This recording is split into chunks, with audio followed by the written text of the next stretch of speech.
where the mind is without fear and the head is held high, where knowledge is free.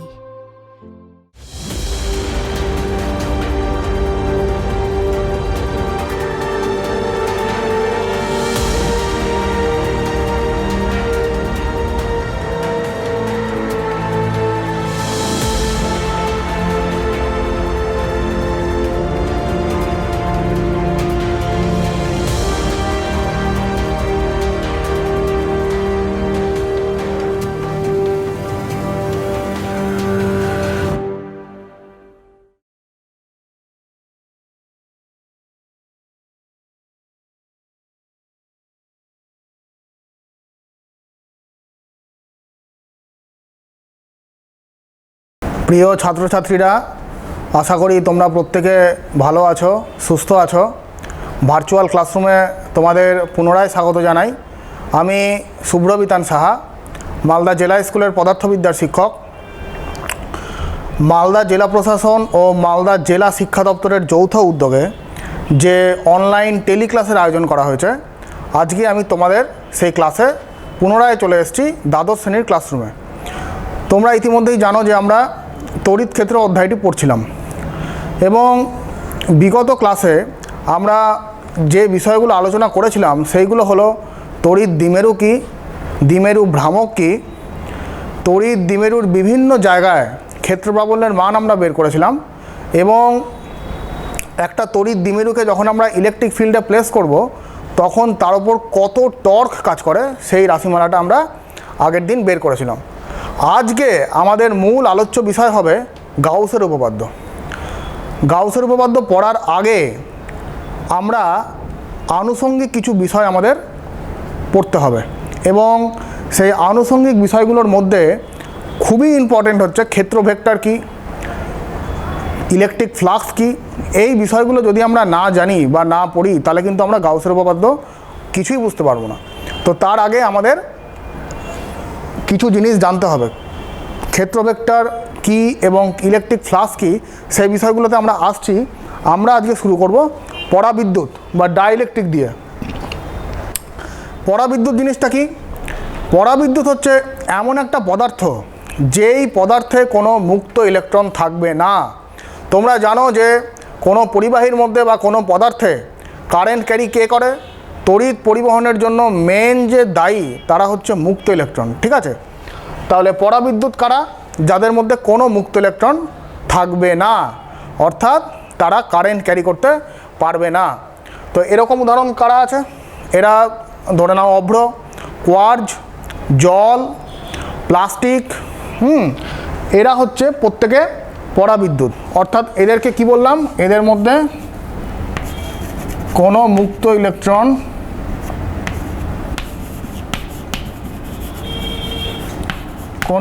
Electron থাকবে না, ঠিক আছে? তবে আমি যদি ইলেকট্রিক ফিল্ড অ্যাপ্লাই করি বা তড়িৎ ক্ষেত্র যদি অ্যাপ্লাই করি তাহলে কিন্তু এদের পৃষ্ঠতলে এক ধরনের তড়িতাধান আবিষ্ট হবে বা তড়িতাধান উৎপন্ন হবে, কিন্তু কোনো তড়িৎ প্রবাহ হবে না। এটা মাথায় রাখতে হবে যে আমি যদি ইলেকট্রিক ফিল্ডে অ্যাপ্লাই করি, সবই আজকে আসবো, তড়িৎ পরাবিদ্যুতের মধ্যে যদি আমি ইলেকট্রিক ফিল্ড অ্যাপ্লাই করি তাহলে এদের পৃষ্ঠে কিছুটা তড়িতাধান আবিষ্ট হয় কিন্তু কোনো কারেন্ট ক্যারি করে না। তো পরাবিদ্যুৎ মেনলি দু রকম, একটা হচ্ছে অমেরুবর্তী পদার্থ আর একটা হচ্ছে মেরুবর্তী পদার্থ। অমেরুবর্তী পদার্থ বা নন পোলার সাবস্টেন্স এবং মেরুবর্তী পদার্থ বা পোলার সাবস্টেন্স। তাহলে আমরা প্রথমে আলোচনা করব অমেরুবর্তী পদার্থ নিয়ে।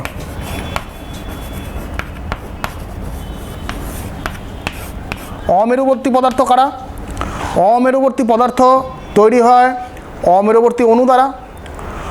তো এইবার যে পদার্থের অণুগুলির মধ্যে ঋণাত্মক আধানের বন্টন কেন্দ্র ও ধনাত্মক আধানের বন্টন কেন্দ্র, অর্থাৎ ইলেকট্রন সমূহের কেন্দ্র এবং প্রোটন সমূহের কেন্দ্র তারা একই বিন্দুতে থাকে, তাদেরকে আমরা অমেরুবর্তী পদার্থ বলবো। আমি যদি অমেরুবর্তী পদার্থের অণুর একটা ছবি আঁকি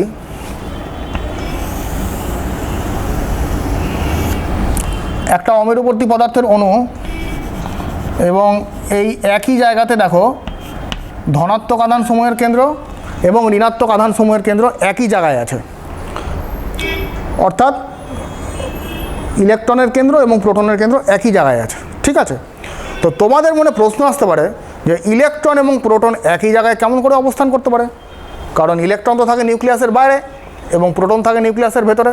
ঠিকই তোমরা জানো, কিন্তু এইখানে তাদের মধ্যে ব্যবধানটা এতটাই ছোট থাকে, এতটাই কাছাকাছি থাকে যে ইলেকট্রন এবং প্রোটনের মধ্যে ব্যবধানটা অলমোস্ট আমরা জিরো ধরে নিই।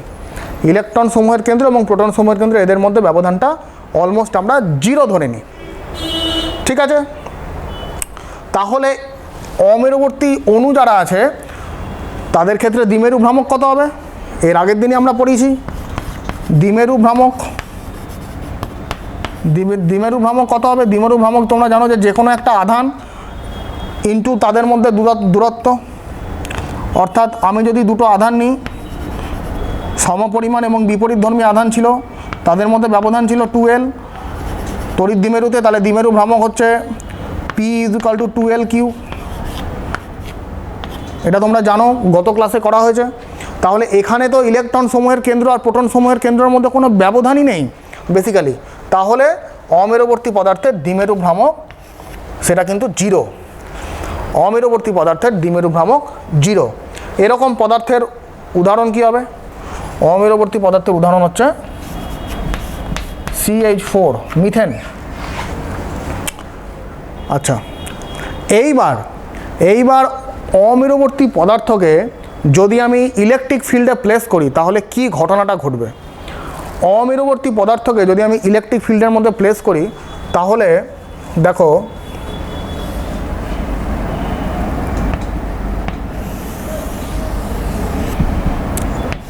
ইলেকট্রিক ফিল্ড প্লেস করেছি, তখন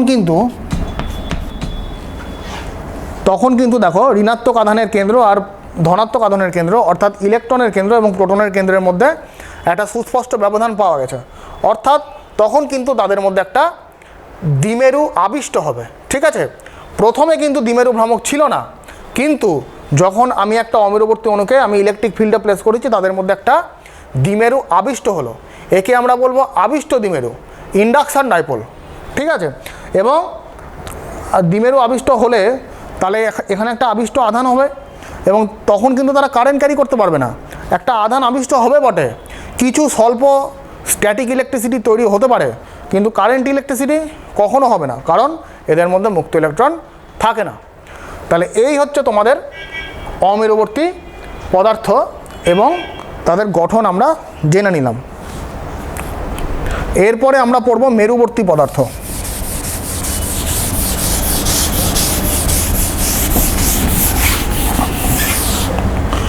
মেরুবর্তী পদার্থ কারা?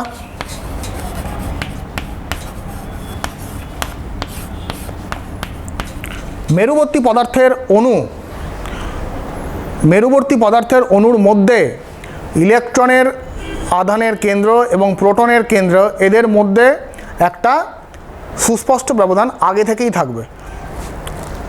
অমেরুবর্তীতে কী হয়েছিল? আমরা ইলেকট্রিক ফিল্ড অ্যাপ্লাই করেছিলাম, তারপরে তাদের মধ্যে একটা ব্যবধান হলো, ইলেকট্রন এবং প্রোটনের মধ্যে একটা ব্যবধান পাওয়া গেল, কিন্তু মেরুবর্তীতে সেটা না, মেরুবর্তীতে আগে থেকেই তাদের মধ্যে একটা দ্বিমেরু ভ্রামক কিন্তু থাকবে, অর্থাৎ তাদের মধ্যে একটা সুস্পষ্ট ব্যবধান থাকবে। এবং এর উদাহরণ হচ্ছে NH3 অ্যামোনিয়া। এবং আমি যদি একটা মেরুবর্তী পদার্থের অণুর একটা গঠন কল্পনা করি,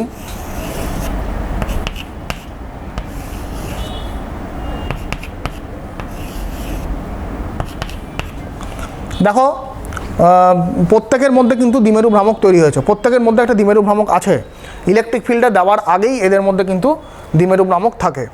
তো এদেরকে যদি আমি ইলেকট্রিক ফিল্ডের মধ্যে দিই, সুষম তড়িৎ ক্ষেত্রের মধ্যে যদি প্লেস করি, তাহলে কি হবে?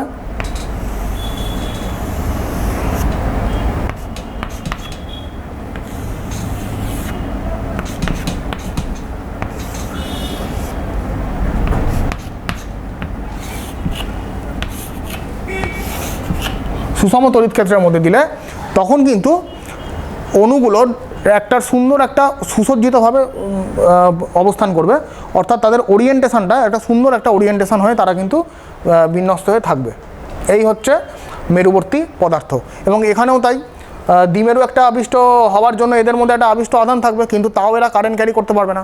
অল্প স্ট্যাটিক ইলেকট্রিসিটি কারেন্ট তৈরি করতে পারে, কিন্তু কারেন্ট ইলেকট্রিসিটি কখনোই তৈরি করবে না। অমেরুবর্তী এবং মেরুবর্তী কেউ কারেন্ট ইলেকট্রিসিটি তৈরি করতে পারে না, কারণ এদের মধ্যে মুক্ত ইলেকট্রন নেই। আচ্ছা, আশা করি তোমরা বুঝতে পেরেছো বিষয়টা।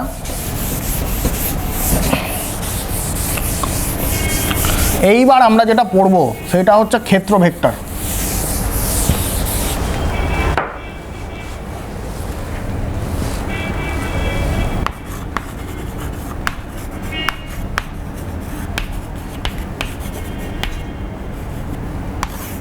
ক্ষেত্র ভেক্টর কি? পদার্থবিজ্ঞানের বিভিন্ন জায়গায় আমরা কিন্তু ক্ষেত্রফলকে কিন্তু ভেক্টর হিসাবে কিন্তু বিবেচনা করি। হ্যাঁ, 90% জায়গায়, বেশিরভাগ ক্ষেত্রেই কিন্তু আমরা ক্ষেত্রফলকে ভেক্টর হিসাবে বিবেচনা করি। এবং এই যে ভেক্টর হিসাবে বিবেচনা করব, তার মানে ক্ষেত্রফলের একটা মান থাকবে আর একটা ডিরেকশন থাকবে। বলেছে মানটা হবে ক্ষেত্রফলের যে দৈর্ঘ্য, সেই দৈর্ঘ্য দ্বারা ক্ষেত্রফলের মান বিবেচনা করা হবে, এবং ডিরেকশন হবে সেই যে ক্ষেত্রফল তার বহির্মুখে যদি আমরা একটা লম্ব অঙ্কন করি, তাহলে সেইটাই হচ্ছে তার ডিরেকশানকে ডিনোট করবে। কীরকম ব্যাপারটা? ধরো আমি এখানে একটা যে কোনো একটা ক্ষেত্রফল নিলাম, সাপোজ এস হচ্ছে একটা ক্ষেত্রফল যে কোনো। ধরো এইখানে আমি একটা ছোট অংশ কল্পনা করলাম, এইটা ডিএস। এটা যদি ডিএস হয়, তাহলে এইটুকু যে ক্ষেত্রফলের যে দৈর্ঘ্য, সেটা দ্বারা ডিএসের মানটা সূচিত করবে। এবং ডিরেকশান কোন দিকে হবে? ডিএসের ডিরেকশান হবে সবসময় এই ক্ষেত্র থেকে বাইরের দিকে।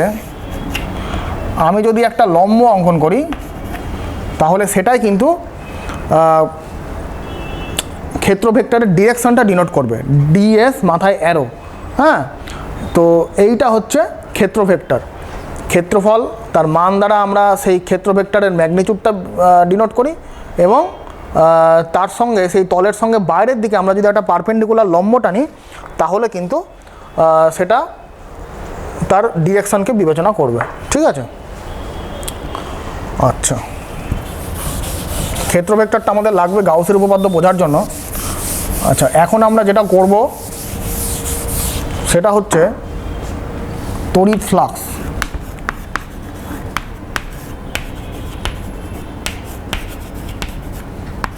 ইংরেজিতে ইলেকট্রিক ফ্লাক্স।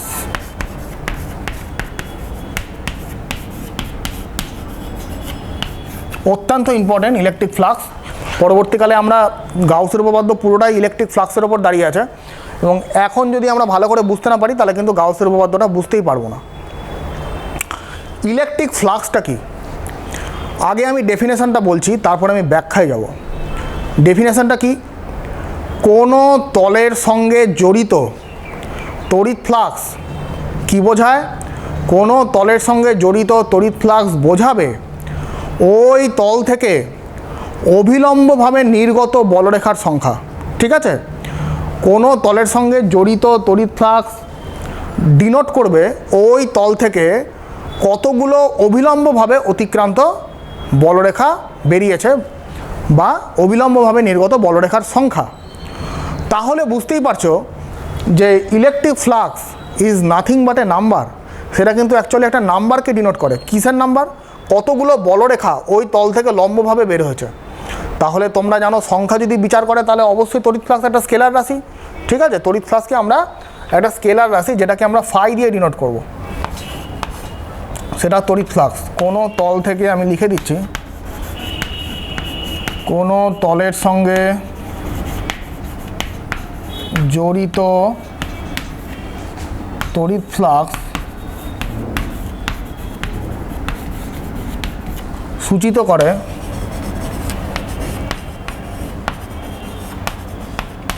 ওই তল থেকে অভিলম্ব ভাবে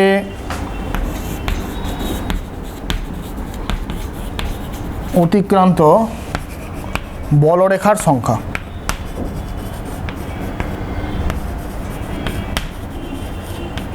এবং এটা কিন্তু একটা স্কেলার রাশি, হ্যাঁ, ফাইটা হচ্ছে একটা স্কেলার রাশি, কারণ যেহেতু এটা একটা সংখ্যা বোঝাচ্ছে। তাহলে বিষয়টা কীরকম, আমি এবার একটু ব্যাখ্যায় যাই। ধরো এখানে একটা তল আছে, যে কোনো তল, সাপোজ এস, এস হচ্ছে তল। এইখানে একটা ছোট অংশ ধরো কল্পনা করো ডিএস, এইটুকু ক্ষেত্রফল, তার মান হচ্ছে ডিএস। ডিরেকশান কোন দিকে? ডিরেকশান সবসময় হয় পারপেন্ডিকুলারলি বাইরের দিকে, ডিএস তার ডিরেকশান হচ্ছে ওই দিকে। এবার ধরো এই বদ্ধতলটাকে আমি একটা সুষম তড়িৎ ক্ষেত্রের মধ্যে প্লেস করেছি।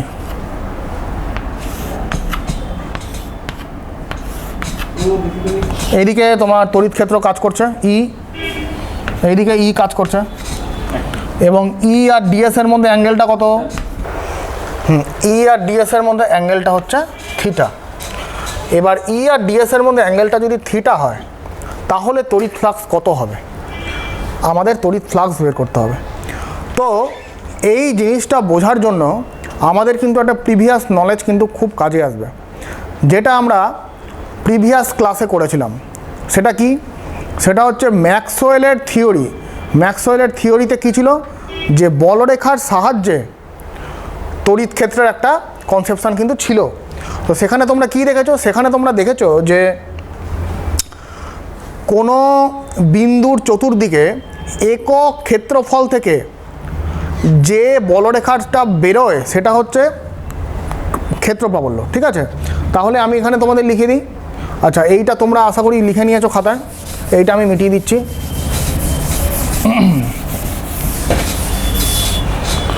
তোমরা ম্যাক্সওয়েলের তত্ত্ব কি দেখেছো? একক ক্ষেত্রফল থেকে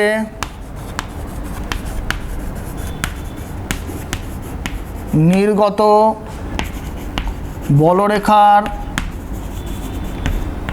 সংখ্যা, সেটা হচ্ছে ক্ষেত্র প্রাবল্য।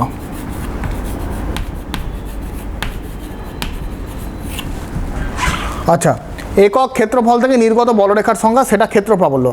আমরা পড়েছিলাম ওইটা, কোনো বিন্দুর চতুর্দিকে যদি আমি একটা বদ্ধতল কল্পনা করি, তাহলে সেই বদ্ধতলের একক ক্ষেত্রফল থেকে যে বলরেখার সংখ্যাটা বেরোয় সেটাই হচ্ছে ক্ষেত্র প্রাবল্য। কিন্তু ক্ষেত্র প্রাবল্যের সঙ্গে ইলেকট্রিক ফ্লাক্সের কিন্তু একটা পার্থক্য আছে। একক ক্ষেত্রফল থেকে নির্গত বলরেখার সংখ্যা ক্ষেত্র প্রাবল্য, কিন্তু টোটাল তল থেকে যতগুলো বলরেখার সংখ্যা সেটা হচ্ছে কিন্তু ইলেকট্রিক ফ্লাক্স। তাহলে একক ক্ষেত্রফল থেকে নির্গত বলরেখার সংখ্যা যদি ক্ষেত্র প্রাবল্য হয়, যেটাকে আমরা ই দিয়ে ডিনোট করি, তাহলে ডিএস ক্ষেত্রফল থেকে নির্গত বলরেখার সংখ্যা কত হবে? সেটা হবে ইডিএস। একক ক্ষেত্রফল থেকে নির্গত বলরেখার সংখ্যা ই, তাহলে ডিএস ক্ষেত্রফল থেকে নির্গত বলরেখার সংখ্যা ইডিএস। কিন্তু দুটোই ভেক্টর রাশি অ্যাকচুয়ালি, ক্ষেত্র প্রাবল্য একটা ভেক্টর রাশি, ডিএসও একটা ভেক্টর রাশি। দুটো ভেক্টরে ডিরেক্ট গুণ করা যায় না, আমরা ডট প্রোডাক্ট করতে পারবো, তাহলে হচ্ছে ই ডট ডিএস। এবং ক্ষেত্র প্রাবল্যকে সবসময়, ইলেকট্রিক ফ্লাক্সকে সবসময় ফাই দিয়ে ডিনোট করে। তো এখানে যেহেতু খুব ক্ষুদ্র অংশ নিয়েছি ডিএস, তাই জন্য এটাকে আমরা ডি ফাই লিখবো। ঠিক আছে, তাহলে আমরা কি পেলাম? D phi equal to E dot DS. এই যে সমগ্র তল থেকে নির্গত বলরেখার সংখ্যা ই ডট ডিএস। আচ্ছা, তাহলে আমি যদি ডি ফাই থেকে যদি আমি ফাই বের করতে চাই, তাহলে কি করব? এটাকে ইন্টিগ্রেশন করতে হবে। Integration over the total surface S, আমি তলায় এস লিখেছি এই জন্য, কারণ এইটা সমগ্র তলকে সূচিত করছে, সমগ্র তলের ওপর ইন্টিগ্রেশনটা হচ্ছে ই ডট ডিএস। তাহলে এটা ডট প্রোডাক্ট ভাঙলে ইডিএস কস থিটা। এটাকে অনেক সময় ই কস থিটাকে ইএন দিয়ে লেখে, ইএন ডিএস, যেখানে ইএনটা হচ্ছে ই কস থিটা, ক্ষেত্র প্রাবল্যের অনুভূমিক উপাংশ। ক্ষেত্র প্রাবল্যের অনুভূমিক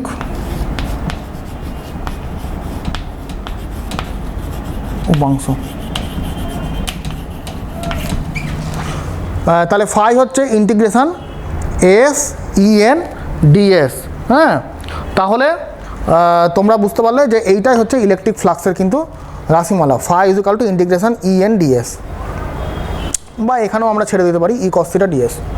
আচ্ছা, আশা করি তোমরা এই জায়গাটা বুঝতে পেরেছো।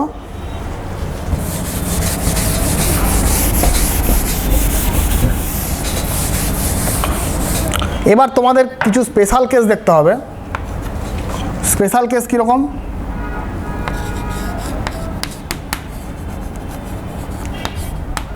সেটা হচ্ছে ইলেকট্রিক ফ্লাক্সটা কখন ম্যাক্সিমাম হয়। ইলেকট্রিক ফ্লাক্সটা ম্যাক্সিমাম কখন হয়? Phi is equal to integration E cos theta DS. এখন দেখো, থিটাটা যদি 90 ডিগ্রি হয়ে যায়, থিটা 90 ডিগ্রি হয়ে গেলে কি হবে? তাহলে তো ফাইটা 0 হয়ে যাবে, cos 90 0, অর্থাৎ ইলেকট্রিক ফ্লাক্সটার মিনিমাম ভ্যালু কত? সেটা হচ্ছে 0। আচ্ছা, ম্যাক্সিমাম ভ্যালু কত হবে? যদি থিটাটা 0 ডিগ্রি হয়ে যায় তাহলে কি হবে? ফাইটা cos 0 মানে ইডিএস শুরু থাকবে, cos 0 লেখা না লেখা সমান, কারণ 1। তাহলে এটা হচ্ছে এই ইন্টিগ্রেশনটা যদি ই এর ডিএসের ওপর ইন্টিগ্রেশনটা ক্যাপিটাল এস হবে, ইএস। তাহলে এটা হচ্ছে ফাইয়ের, এটা হচ্ছে মিনিমাম ভ্যালু, এটা হচ্ছে ফাইয়ের ম্যাক্সিমাম ভ্যালু। ইলেকট্রিক ফ্লাক্সের ম্যাক্সিমাম ভ্যালু হচ্ছে ই ইন্টু এস। আচ্ছা, ঠিক আছে, আশা করি তোমরা বুঝতে পেরেছো।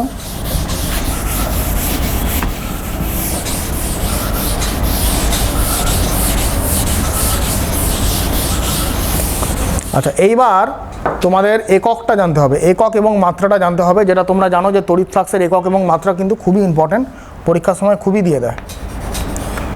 একক,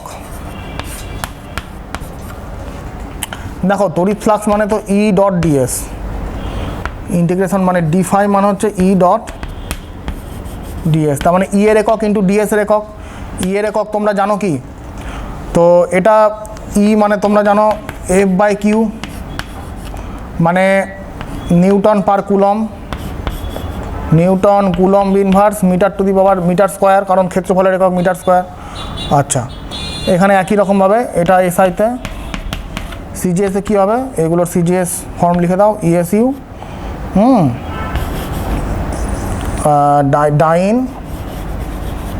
ডাইন ইএসইউ ইনভার্স সেন্টিমিটার স্কোয়ার, এই হচ্ছে সিজিএস।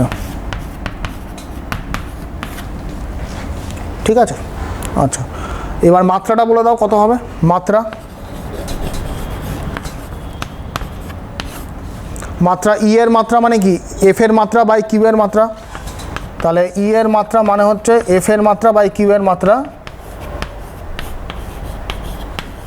এফ এর মাত্রা তো M L T minus 2 by I T. তাহলে এটা করলে কত হচ্ছে? M L T minus 3 I minus 1। কিন্তু এখানে মাত্রা তো ই এর মাত্রা আমাদের চাই না, আমাদের চাই হচ্ছে তড়িৎ ফ্লাক্সের মাত্রা, সেটা হচ্ছে ই ডট ডিএস। তাহলে এখানে ডিএস মানে ক্ষেত্রফলের মাত্রাটা গুণ হবে, তাহলে এটা হয়ে যাবে M L cube T minus cube I minus 1। এইটা হচ্ছে তড়িৎ ফ্লাক্সের মাত্রা। তাহলে একক পেয়ে গেলাম, মাত্রা পেয়ে গেলাম। একক এবং মাত্রা প্রচণ্ড ইম্পর্ট্যান্ট, কারণ এগুলো কিন্তু পরীক্ষার সময় অবজেক্টিভ খুবই দিয়ে দেয়। আচ্ছা, আশা করি তোমরা বুঝতে পেরেছ।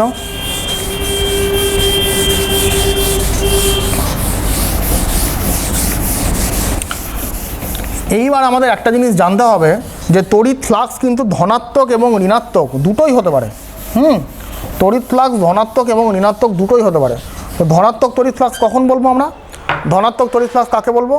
যে যখন কোনো তল থেকে ইলেকট্রিক ফিল্ডের ডিরেকশান বাইরের দিকে হবে, বহির্মুখী, হ্যাঁ, সেই কোনো তলের সঙ্গে জড়িত ইলেকট্রিক ফ্লাক্স সেটা পজিটিভ হবে কখন, যখন তড়িৎ ক্ষেত্র প্রাবল্যের যে ডিরেকশানটা এর যে ডিরেকশানটা সেটা হবে ওই তল থেকে বাইরের দিকে, এবং ঋণাত্মক তড়িৎ ফ্লাক্স কাকে বলবো, যখন ইলেকট্রিক ফিল্ডের যে ডিরেকশান সেটা হবে তলের ভেতরের দিকে। ঠিক আছে, এই হচ্ছে ই যদি বাইরের দিকে হয় তাহলে সেটা হচ্ছে পজিটিভ ইলেকট্রিক ফ্লাক্স, আর ই এর ডিরেকশান যদি ভেতরের দিকে হয় বা এরকম হতে পারে, ধরো এখানে একটা আধান আছে তার জন্য ইলেকট্রিক ফ্লাক্স হচ্ছে বাইরের দিকে, আর এখানে একটা আধান আছে তার জন্য ইলেকট্রিক ফ্লাক্স হচ্ছে ভেতরের দিকে, তাহলে এক্ষেত্রে কিন্তু ইলেকট্রিক ফ্লাক্সটা নেগেটিভ হবে। অর্থাৎ ইলেকট্রিক ফিল্ডের যে ডিরেকশন তার উপর নির্ভর করছে ইলেকট্রিক ফ্লাক্সের মানটা পজিটিভ হবে না নেগেটিভ হবে। ইলেকট্রিক ফিল্ডের ডিরেকশন যদি বাইরের দিকে হয় তাহলে পজিটিভ, আর ভেতরের দিকে হলে নেগেটিভ। আচ্ছা, এইবার আমাদের যেটা জানতে হবে সেটা হচ্ছে ঘনকোণ। ঘনকোণ থেকে বিশেষ কোশ্চেন দেয় না, কিন্তু একক ঘনকোণ একটা আছে, ওখান থেকে 1 নম্বরে কোশ্চেন মাঝে মধ্যে দিয়ে দেয়। আর ঘনকোণ তোমাদের জানতে হবে, আমরা গাউসের উপপাদ্যের প্রমাণ করব একটু পরে, তখন ঘনকোণের কনসেপশনটা কাজে লাগবে। তো ঘনকোণটা কি, ধরা যাক আমি এখানে একটা বিন্দু নিলাম, এইবার সেই বিন্দু থেকে কিছুটা দূরে আমি একটা তল নিলাম, কিছুটা দূরে নিয়েছি, এই বিন্দু থেকে কিছুটা দূরে আমি একটা তল নিয়েছি। তো এই তলটা, এই তলের প্রতিটি বিন্দু এই বিন্দুর সঙ্গে যে কোণটা তৈরি করছে, এই বিন্দুর সঙ্গে যে কোণটা তৈরি করছে, দেখো অনেকটা এরকম শেপেরই হবে, সেই কোণটাকেই বলছে ঘনকোণ। তো আমরা এটা যদি যুক্ত করি,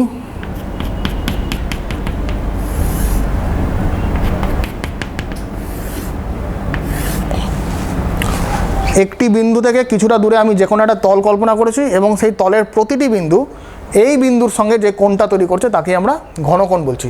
ঘনকোণকে ক্যাপিটাল ওমেগা দিয়ে ডিনোট করে। ঘনকোণকে ক্যাপিটাল ওমেগা দিয়ে আমরা ডিনোট করব, এবং এই তলটা কিন্তু এর মতোই অনেকটা দেখতে হবে, ক্যাপিটাল ওমেগা। আচ্ছা, এইবার আমরা পড়ব একক ঘনকোণ। একক ঘনকোণটা কি, ধরা যাক আমি একটা গোলক কল্পনা করব যার ব্যাসার্ধ হচ্ছে আর,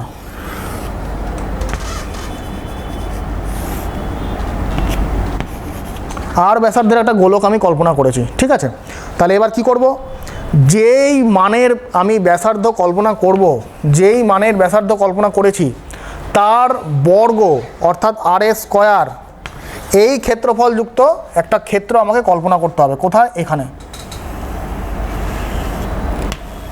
এইটা হচ্ছে r² ক্ষেত্রফল।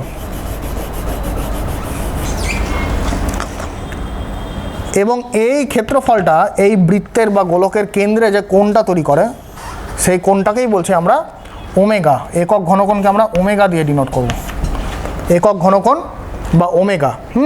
তাহলে আমি আরেকবার বলে দিচ্ছি, আমি আর ব্যাসার্ধের একটা গোলক কল্পনা করলাম, এবং যেই ব্যাসার্ধের গোলকটা কল্পনা করেছি তার স্কোয়ার মানে r² ব্যাসার্ধের একটা ক্ষেত্রফল এইখানে আমরা কল্পনা করেছি, এবং এই ক্ষেত্রফলটা বৃত্তের কেন্দ্রে যে কোণ করবে তাকে আমরা বলছি একক ঘনকোণ।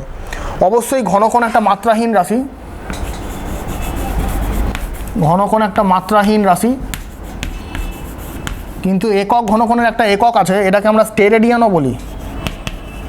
একক ঘনকোণের এককটা হচ্ছে স্টেরেডিয়ান, এককটাও কিন্তু মাত্রাহীন। ঠিক আছে, তাহলে এর মাত্রাটা কী হবে, তাহলে এস আমরা বলতে পারি যে ওমেগা একক ঘনকোণটা কী হবে, একক ঘনকোণের মানটা কত হবে, একক ঘনকোণের মানটা হবে মানে এই গোলক দ্বারা গোলকের কেন্দ্রে যত কোণ তৈরি করলো সেইটা, তো টোটাল গোলক দ্বারা এই গোলকীয় তলটা এই গোলকের কেন্দ্রে যে কোণটা তৈরি করেছে সেটা মানে কি, সেটা হচ্ছে এস টোটাল ক্ষেত্রফল ডিভাইডেড বাই এইটুকু জায়গার ক্ষেত্রফল।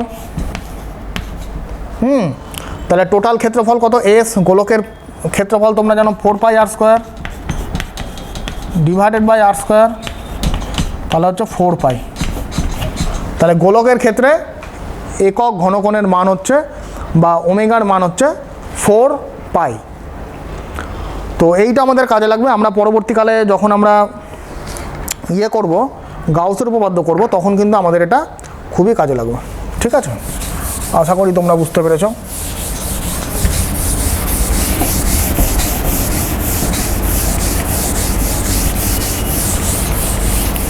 আচ্ছা,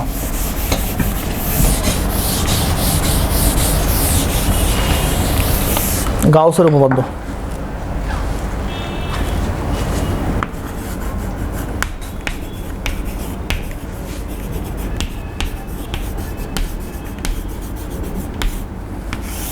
পরীক্ষার জন্য প্রচণ্ড ইম্পর্ট্যান্ট গাউসের উপপাদ্য, এবং প্রায় প্রত্যেক বছরই কোশ্চেন এখান থেকে দেয়। হ্যাঁ, গাউসের উপপাদ্যটা অ্যাকচুয়ালি আমাদের কি কাজে লাগে? গাউসের উপপাদ্যর দ্বারা আমরা কিন্তু তড়িৎ ফ্লাক্স কিন্তু আমরা বের করি। তড়িৎ ফ্লাক্স বের করতে আমাদের গাউসের উপপাদ্য কাজে লাগে। তাহলে এর বিবৃতিটা আগে আমি বলে দিই, তারপর ব্যাখ্যায় যাব। গাউসের উপপাদ্যের বিবৃতি বলেছে যে কোনো বদ্ধতলের মধ্যে দিয়ে অতিক্রান্ত মোট তড়িৎ ফ্লাক্স কত, সেটা হচ্ছে যে ওই বদ্ধতলের মধ্যে যে তড়িৎ আধান আছে তার 1/ε গুণ। আমি আরেকবার বলে দিচ্ছি, কোনো বদ্ধতলের মধ্যে অতিক্রান্ত তড়িৎ ফ্লাক্স সেটা সেই বদ্ধতলের মধ্যে যে পরিমাণ আধান আছে তার 1/ε গুণ হবে। তাহলে এটা যদি আমি লিখি, তাহলে এই হচ্ছে একটা বদ্ধতল, এস হচ্ছে একটা বদ্ধতল, এর তড়িৎ ফ্লাক্স হচ্ছে E.ds, এবং ধরে নিলাম সেই বদ্ধতলের মধ্যে কিউ পরিমাণ আধান আছে, এবং Q/1/ε, যেহেতু মানে যেখানে এপসাইলনটা হচ্ছে ওই মাধ্যমের তড়িৎ ভেদ্যতা। তাহলে এটা হচ্ছে গাউসের সূত্রের বিবৃতি, গাউসের উপপাদ্যের বিবৃতি। কোনো বদ্ধতলের মধ্যে দিয়ে অতিক্রান্ত মোট তড়িৎ ফ্লাক্স ওই বদ্ধতলের মধ্যে যে আধান আছে কিউ তার 1/ε গুণ। এবং এই কন্ডিশন দুটো আছে, আমরা সবই প্রমাণ করব। দুটো কন্ডিশন আছে, এটা হচ্ছে বদ্ধতলের মধ্যের আধানের জন্য, কিন্তু আধানটা যদি বদ্ধতলের বাইরে অবস্থান করে তাহলে কিন্তু তড়িৎ ফ্লাক্স 0 হবে। সেটাও আমরা প্রমাণ করে আজকেই দেখব। তা আজকে চলো আমরা এটা আগে প্রমাণ করি। আগে বদ্ধতলের বাইরে আধান, বদ্ধতলের মধ্যে আধান রাখা আছে সেই জন্য প্রমাণ করি। তাহলে প্রমাণ করব, কি ধরে নেব, যে আধানটা বদ্ধতলের মধ্যে আছে। তাহলে আমরা একটা বদ্ধতল কল্পনা করব। ধরে নিলাম ও বিন্দুতে +q আধান আছে, এবং একে কেন্দ্র করে একটা বদ্ধতল কল্পনা করব।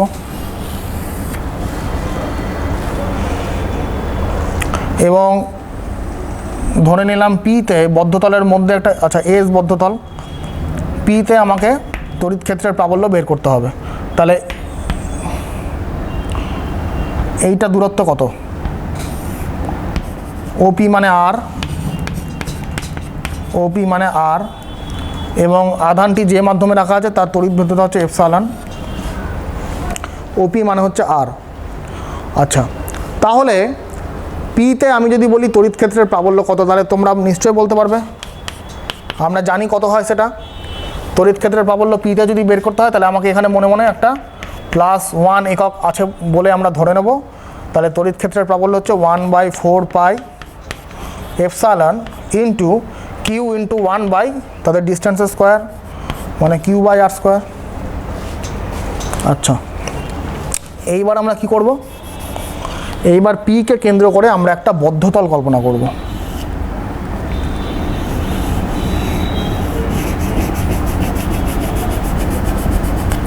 যে বদ্ধতলটা ডিরেকশনটা হচ্ছে এটা ds যদি হয় তাহলে এটা হচ্ছে ds এর ডিরেকশন, এবং এখানে একটা ইলেকট্রিক ফিল্ডের মধ্যে বদ্ধতলটা রাখা আছে, এবং ইলেকট্রিক ফিল্ড এবং বদ্ধতলের মধ্যে অ্যাঙ্গেলটা হচ্ছে থিটা।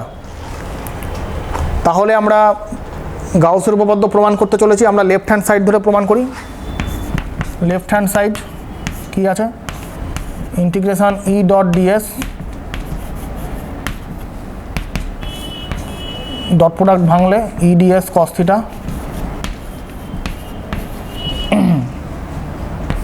আচ্ছা, ই এর মানটা আমরা বার করে রেখেছি এখানে 1/4πε Q/r², সেটা বসিয়ে দেবো। Q/r² ds cos θ। ঠিক আছে, Q constant, 4 pi epsilon constant, তো এগুলো ইন্টিগ্রেশনের বাইরে যাবে। থাকলো কি ভেতরে, DS cos theta by R square. একটু আগেই পড়ালাম যে এই জিনিসটা হচ্ছে কোনো একটা গোলকের অভ্যন্তরে ঘনকোণ, এই জিনিসটা হচ্ছে একটা গোলকের অভ্যন্তরে ঘনকোণ তৈরি করে এত। তাহলে এটা কিউ বাই 4 পাই এপসাইলন, যেহেতু সামনে ডিএস আছে তার জন্য খুব ঘনকোণটা খুব ছোট হবে, ইন্টিগ্রেশন ডি ওমেগা, এবং ডি ওমেগা মানে 4 পাই, আমরা একটু আগেই করলাম, তাহলে এখান থেকে করি, এখানে Q by 4 pi epsilon D omega মানে ইন্টিগ্রেশন ডি ওমেগা মানে অ্যাকচুয়ালি ওমেগা, তাহলে Q by 4 pi epsilon into 4 pi দাঁড়ালো Q by epsilon. Right hand side চলে এসছে, এই যে এটা হচ্ছে রাইট হ্যান্ড সাইড। তাহলে আমরা কিন্তু লেফট হ্যান্ড সাইড থেকে কিন্তু রাইট হ্যান্ড সাইড চলে এলাম, অর্থাৎ আমরা কিন্তু প্রমাণ করলাম, গাউসের উপপাদ্য প্রমাণ করলাম, integration over the closed region S E dot DS is equal to Q by epsilon. অর্থাৎ কোনো বদ্ধতলের মধ্যে একটা আধান রাখা আছে, সেই আধানের জন্য তড়িৎ ফ্লাক্স সেটা কত, সেটা হচ্ছে ওই বদ্ধতলের মধ্যে যে আধান রাখা আছে কিউ তার 1 বাই এপসাইলন গুণ। এটা আমরা প্রমাণ করলাম। আশা করি তোমরা বুঝতে পেরেছো। এখানে তোমরা যদি ক্লাসটা ফলো করার পর তোমরা যদি তোমাদের পাঠ্যপুস্তকটা যদি পড়ে নাও, তাহলে আশা করি তোমাদের আর কোনো সমস্যা থাকবে না। আচ্ছা, এবার আমরা গাউসের উপপাদ্যটাই প্রমাণ করব যখন আধানটা বদ্ধতলের বাইরে থাকবে।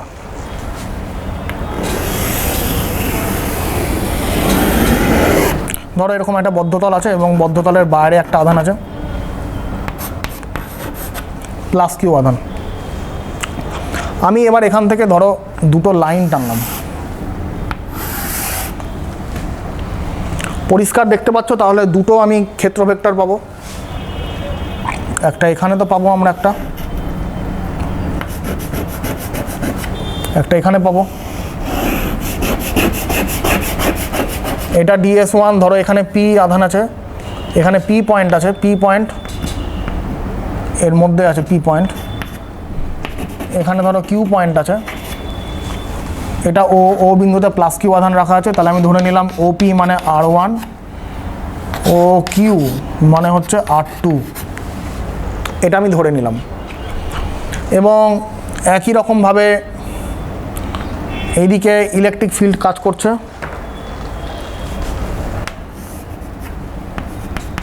E1 ডিরেকশান এদিকে, এদিকে ইলেকট্রিক ফিল্ড কাজ করছে E2 এদিকে।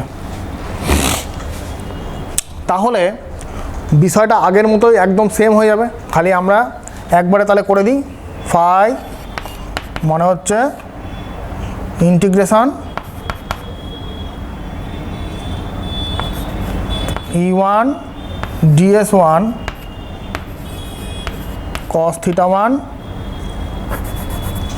Plus E2 DS2 cos theta 2, এর জন্য DS1, এটা হচ্ছে এটা DS1, এটা DS2। আচ্ছা, তাহলে আগের মতোই ই এর মানটা আমরা জানি, সেটা আমরা বাইরে করব ব্র্যাকেটের, Q by 4 pi epsilon naught epsilon, এটা হবে DS1 cos theta 1 by R1 square plus এখানেও কিউ বাই 4 পাই এপসাইলন বাইরে কমন, DS2 cos theta 2 by R2 square. কারণ আমরা জানি ই হচ্ছে 1 by 4 pi epsilon naught Q by R square, তাহলে ওই মানটাই আমরা এখানে বসিয়েছি E1 আর E2 জায়গায়, যথাক্রমে এখানে R1 স্কোয়ার দিয়ে এবং R2 স্কোয়ার দিয়ে। এটা তো কনস্ট্যান্ট, ইন্টিগ্রেশনের বাইরে এসছে।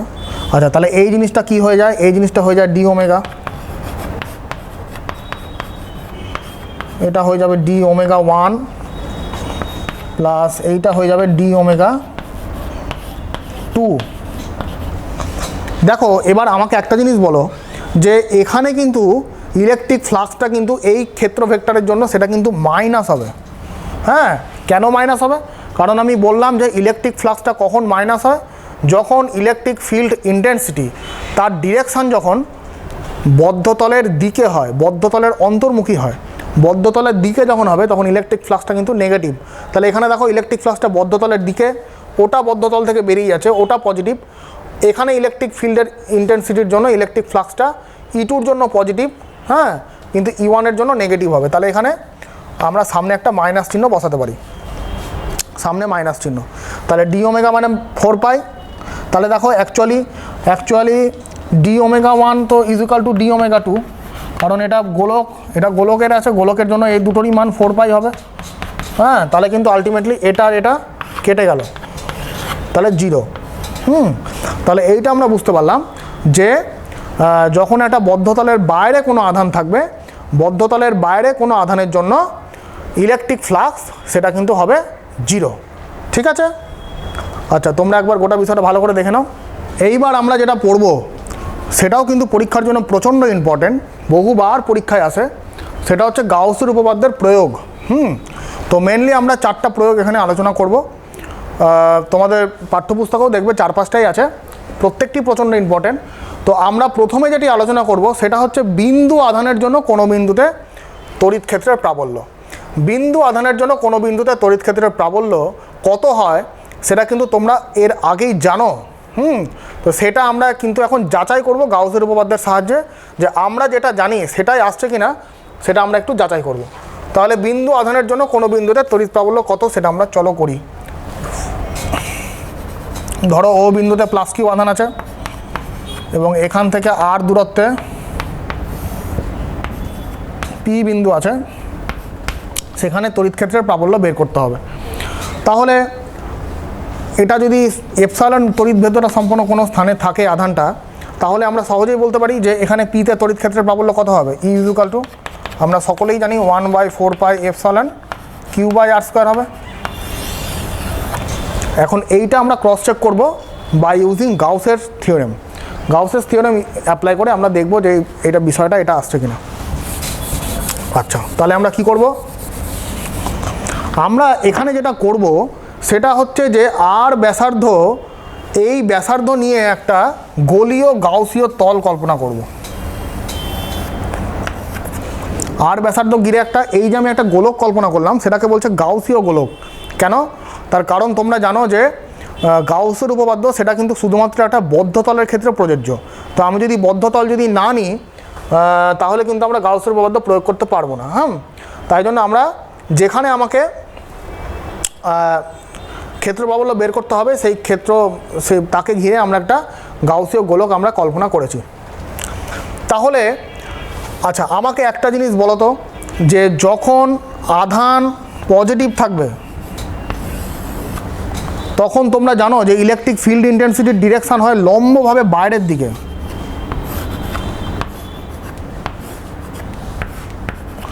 কারণ তোমরা আমাকে প্রশ্ন করতে পারো যে আপনি কেন এখানে প্লাস কিউ আধান নিলেন, এখানে কেন মাইনাস কিউ আধান নেওয়া হলো না? প্লাস কিউ আধান তুমি নিতে পারো, মাইনাস কিউ আধানও তুমি নিতে পারো, কিন্তু তুমি যখনই ক্ষেত্র প্রাবল্য বার করছো, যে পয়েন্টে ক্ষেত্র প্রাবল্য বার করছো সেখানে তোমাকে একটা পজিটিভ ইউনিট আধান আছে বলে ধরে নিতে হবে। তো তুমি এখানে ধরলাম সাপোজ তুমি প্লাস কিউ আধান নিয়েছো, তাহলে ক্ষেত্র প্রাবল্যের ডিরেকশান কোন দিকে হবে? লম্বভাবে বাইরের দিকে। ওই পরিবাহীর আধানের বাইরের দিকে হবে লম্বভাবে। এবং যদি মাইনাস কিউ আধান নাও, ক্ষেত্র প্রাবল্যের ডিরেকশান হবে ভেতরের দিকে, অন্তর্মুখী, লম্বভাবে। তাহলে এই জিনিসটার ক্ষেত্রে এখানে কি হবে? তাহলে এটার এখানে তাহলে এই পি পয়েন্টে ইলেকট্রিক ফিল্ডের ডিরেকশনটা কোন দিকে হবে? এই দিকে হবে, ই, লম্বভাবে বাইরের দিকে। প্লাস কিউ আধান নিয়েছি আমি এখানে। আচ্ছা, এবার আমি যদি ছোট এখানে একটা পিকে কেন্দ্র করে আমি একটা ক্ষেত্র ভেক্টর কল্পনা করলাম ডিএস, এবং যার ডিরেকশানটাও বাইরের দিকে। তোমরা জানো যে ডিএসের যে ডিরেকশানটা হয় সেটা কোন দিকে হয়? সেটা হচ্ছে ওই তল থেকে লম্বভাবে বাইরের দিকে হয়, তাহলে এটা হচ্ছে ডিএস এর ডিরেকশান। দেখো ই আর ডিএস একই লাইনের ওপর আছে, ই আর ডিএস একই লাইনের মধ্যে থাকলে থিটাটা কত হয়? থিটাটা তোমরা জানো 0 ডিগ্রি হয়। তাহলে আমরা এবার কাজে লাগাবো গাউসের উপপাদ্য। এটা over the closed surface S E dot DS equal two আমরা জানি কিউ বাই এপসাইলন, যেহেতু আধানটা এপসাইলন তড়িৎভেদ দ্বারা সম্পূর্ণ স্থানে আছে, তাহলে এটা কি হবে? E DS cos 0 equal to Q by epsilon. আচ্ছা, কস 0 মানে 1, তাহলে এটা লেখা না লেখা সমান, তাহলে এটা মিটিয়ে দিলাম আমি। আচ্ছা, এইটা তো কনস্ট্যান্ট, ইন্টিগ্রেশনের বাইরে যাবে, equal to Q by epsilon. আচ্ছা, এইটা কত হবে? Integration DS. ইন্টিগ্রেশন ডিএস মানে কি? এইটা একটা গোলীয় তল তুমি নিয়েছো, তার ক্ষেত্রফল কত হয়? তার ক্ষেত্রফল 4 পাই আর স্কোয়ার হয়, তাহলে ইন্টিগ্রেশন করলে 4 পাই আর স্কোয়ার দাঁড়াবে। কারণ আমি এইটুকু একটা ক্ষুদ্র অংশ নিয়েছি ডিএস, হ্যাঁ, সমগ্র গোলকটাকে তো আমি অসংখ্য ডিএসের সমন্বয় হিসাবে ভাবতে পারি। তাই জন্য এখানে ইন্টিগ্রেশন যদি আমি করে দিই এই ছোটো ডিএসের ওপরে, তার মানে আমি টোটাল এরিয়াটার উপরে আমি ক্ষেত্রফলটা বার করলাম। তো টোটাল এরিয়াটার ক্ষেত্রফল হয় 4 পাই আর স্কোয়ার, তাহলে E into 4 pi R square is equal to Q by epsilon, that is E is equal to 1/4 pi epsilon Q by R square. দেখো আমরা যেটা জানি সেটাই চলে এসছে, হ্যাঁ। অর্থাৎ আমি যদি একটা আধান রাখি, সেই আধান থেকে আর দূরে পি পয়েন্টে তড়িৎ ক্ষেত্র প্রবলের direction E is equal to 1/4 pi epsilon Q by R square. আচ্ছা, আশা করি তোমরা এটা বুঝতে পেরেছো, ঠিক আছে। আচ্ছা, এবার আমরা যেটা করব সেটা হচ্ছে সুষমভাবে আহিত পাতলা গোলীয় খোলকের জন্য 2 নম্বর প্রয়োগ আমরা করব। সুষমভাবে আহিত পাতলা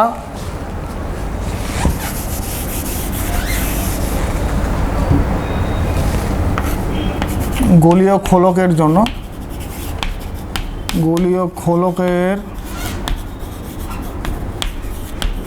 জন্য কোনো বিন্দুতে তড়িৎ প্রাবল্য নির্ণয়। দেখো এইটার ক্যালকুলেশন আর আগেরটার ক্যালকুলেশন অলমোস্ট সেম। তাহলে আমরা সুষমভাবে আহিত কোনো পাতলা গোলীয় খোলক কল্পনা করি। ধরলাম আমরা আর ব্যাসার্ধের একটা গোলীয় খোলক আমরা কল্পনা করলাম, যার মধ্যে প্লাস কিউ আধান আছে, এটা ও পয়েন্ট।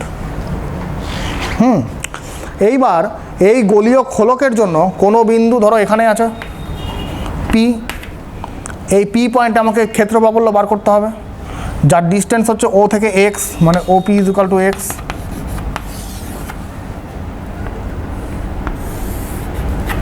এই ডিস্টেন্সটা হচ্ছে এক্স।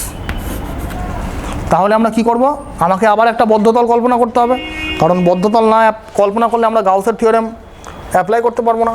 তাহলে আমরা এখানে একটা এক্সকে কেন্দ্র একটা করে বদ্ধতল আমরা কল্পনা করলাম।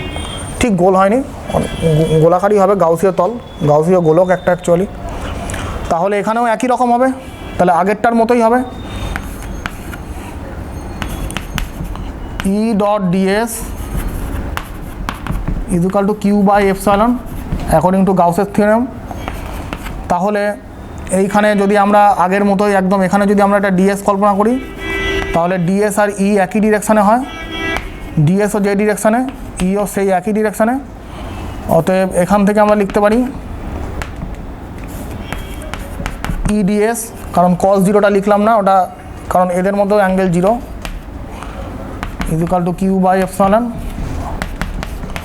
এটা বাড়ে integration DS is equal to Q by epsilon E into, আচ্ছা ডিএস মানে এই বড় গোলকের ক্ষেত্রফল, এই বড় একটা গোলক নিয়েছি যার ব্যাসার্ধ হচ্ছে আর, তাহলে তার ক্ষেত্রফল হবে 4 pi X square is equal to Q by epsilon. অতএব E is equal to Q by 4 pi epsilon X square.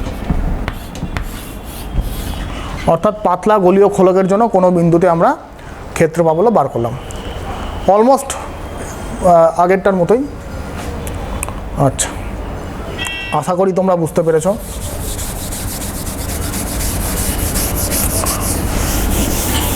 আচ্ছা, এবার আমরা 3 নম্বর প্রয়োগটা পড়ব। 3 নম্বর প্রয়োগটা বলেছে সুষমভাবে আহিত কোনো পরিবাহী তারের জন্য, সুষমভাবে আহিত পরিবাহী তারের জন্য, পরিবাহী তারের জন্য কোনো বিন্দুতে ক্ষেত্র প্রাবল্য বার করব, ঠিক আছে? এবং এটা অসীম দৈর্ঘ্যের তার, এটা অসীম দৈর্ঘ্যের তার হবে।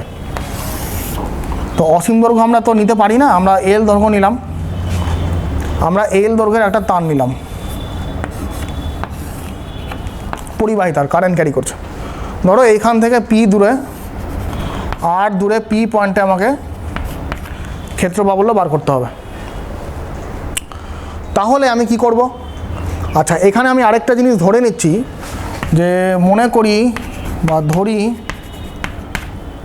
একক দৈর্ঘ্যে আধান ল্যামডা, অতএব এখানে এল দৈর্ঘ্য আছে, এল দৈর্ঘ্যে আধান কত হবে? এল ল্যামডা, এটা আমরা ধরে নিলাম। তাহলে এই হচ্ছে একটা এল দৈর্ঘ্যের আহিত পরিবাহী তার, হ্যাঁ, কারেন্ট ক্যারিং কন্ডাক্টিং ওয়্যার। তাহলে এখান থেকে আর দূরে পি পয়েন্টে আমাকে ইলেকট্রিক ফিল্ডটা বার করতে হবে। তো স্বাভাবিকভাবে এবারও আমাকে একটা বদ্ধতল কল্পনা করতে হবে। বদ্ধতল না কল্পনা করলে আমরা গাউসের উপপাদ্য অ্যাপ্লাই করতে পারবো না। তো কি হবে সেই বদ্ধতলটা? আমরা যেটা করব, আর ব্যাসার্ধকে নিয়ে আমরা একটা চোঙ কল্পনা করব।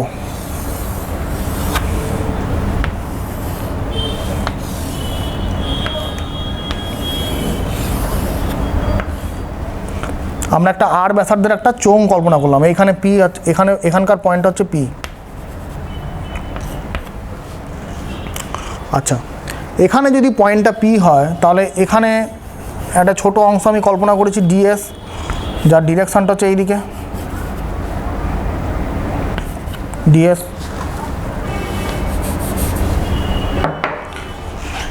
এইবার তোমরা আমাকে বলো যে ইলেকট্রিক ফিল্ডের ডিরেকশানটা কোন দিকে হবে? ইলেকট্রিক ফিল্ডের ডিরেকশান তো বাইরের দিকে হবে, কারণ এদিকে যদি ডিএসটা হয়, এইদিকে ইলেকট্রিক ফিল্ডের ডিরেকশানটা এদিকে হবে, ই।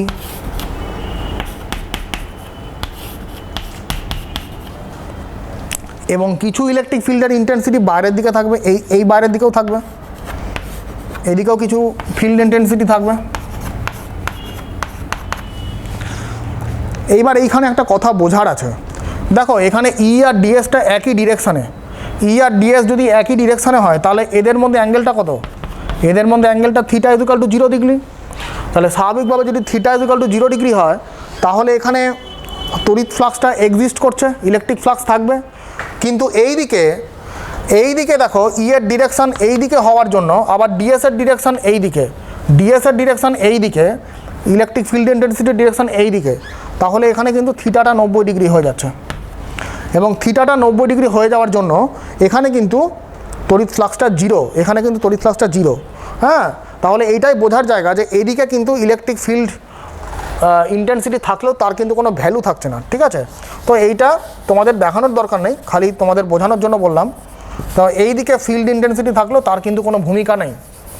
হ্যাঁ, আচ্ছা, তাহলে আমরা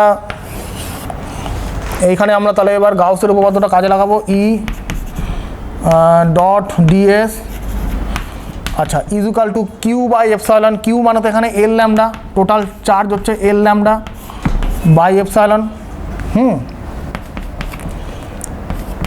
এখানেও ই আর ডিএস একই আছে, তাই জন্য ই ডিএস কস 0টা লিখলাম না, আর L lambda by epsilon. E ইন্টিগ্রেশনের বারে constant, integration DS equal to L lambda by epsilon. আচ্ছা, এইবার ইন্টিগ্রেশন ডিএসটা কত হবে?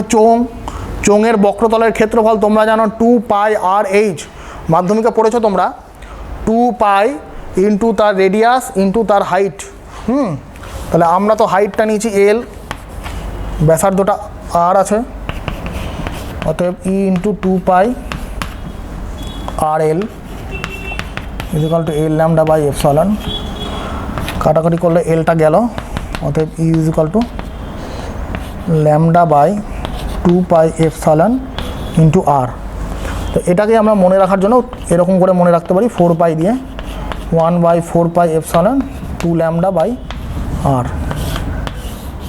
এইটা হচ্ছে অসীম দৈর্ঘ্যের কোনো ঋজু পরিবাহী তারের ক্ষেত্রে কোনো বিন্দুতে ক্ষেত্র প্রাবল্যের মান। অসীম দৈর্ঘ্যের একটা আহিত ঋজু পরিবাহী তার নিকটবর্তী কোনো জায়গায় তড়িৎ ক্ষেত্রের প্রাবল্যের রাশিমালা এইটা হয়, E is equal to 1/4 pi epsilon 2 lambda by R. আচ্ছা, আশা করি তোমরা বুঝতে পেরেছ।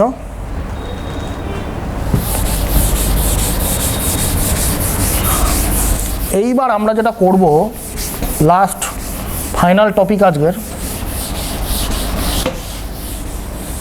সেটা হচ্ছে একটা সমতল পাথ দেওয়া আছে, একটা সুষমভাবে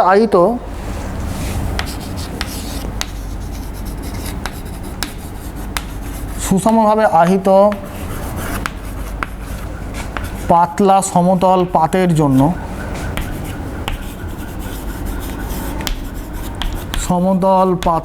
জন্য কোনো বিন্দুতে তড়িৎ প্রাবল্য আমরা বের করব। ঠিক আছে, তাহলে আমরা একটা সমতল পাত কল্পনা করি।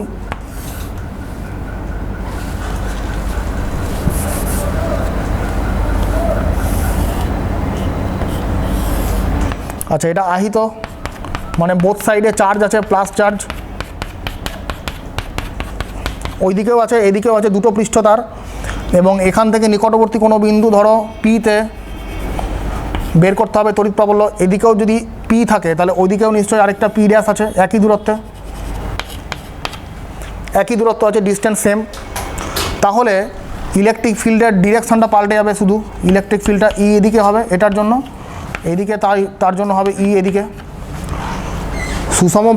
সুষমভাবে আহিত পাত, একটাই মতো পাত আছে, আবার দূরত্বও সেম, এদিকেও আর দূরত্ব এদিকেও আর দূরত্ব, তাহলে electric field must be same, কিন্তু তাদের ডিরেকশনটা হবে উল্টো দিকে। কিন্তু আমাকে পি বিন্দুতে আমাকে তড়িৎ ক্ষেত্রের প্রাবল্য বের করতে হবে। তার জন্য আমরা কি করব? তার জন্য আমাদেরকে এখানে একটা বদ্ধতল কল্পনা করতে হবে, কারণ আমরা জানি বদ্ধতলটা না হলে আমরা অ্যাপ্লাই করতে পারবো না গাউসের থিওরেম। তো আমরা এখানে বদ্ধতল হিসাবে একটা সিলিন্ডারকে কল্পনা করলাম। তো সিলিন্ডার যদি হয় তাহলে তার দুটো ক্ষেত্রফল, একটা হচ্ছে ডিএস, এইদিকেও এটা ডিএস এর ডিরেকশান এইদিকে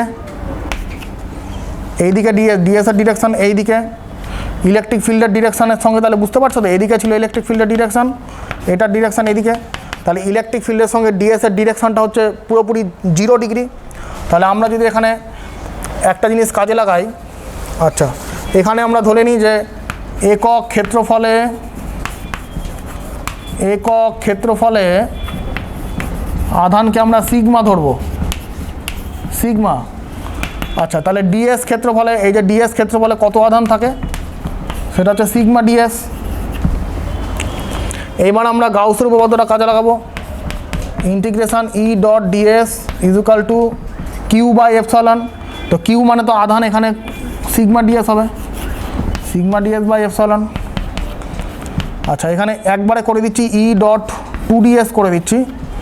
হ্যাঁ, ডট মানে গুণফল, কারণ এখানে দুটো আছে, দুটো ক্ষেত্রফল আছে, তাই জন্য 2ds করে দিলাম। আর তাদের মধ্যে তো অ্যাঙ্গেল তো 0, তো cos 0 1 সেটা আর লিখছি না। আচ্ছা, তাহলে এখান থেকে ডিএস চলে গেল, তাহলে চলে আসলো E is equal to sigma by 2 epsilon.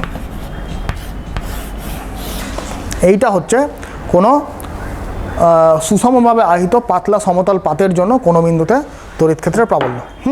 তো আজকে আমরা তড়িৎ ক্ষেত্র অধ্যায়টা শেষ করলাম। তোমরা বাড়িতে ভালো করে পড়ো, গাউসের উপপাদ্য এবং তার প্রয়োগ, এই দুটো জিনিস প্রচণ্ড ইম্পর্টেন্ট পরীক্ষার জন্য। তোমরা বাড়িতে একাধিকবার পড়ো, একসঙ্গে বারংবার পড়ো, তাহলে কিন্তু তোমরা পারবে আশা করি, তাহলে আর তোমাদের কোনো অসুবিধা থাকবে না। তো আজকের মতো আমাদের ক্লাস এখানেই শেষ হলো। তোমরা প্রত্যেকে ভালো থেকো। ঠিক আছে, ধন্যবাদ।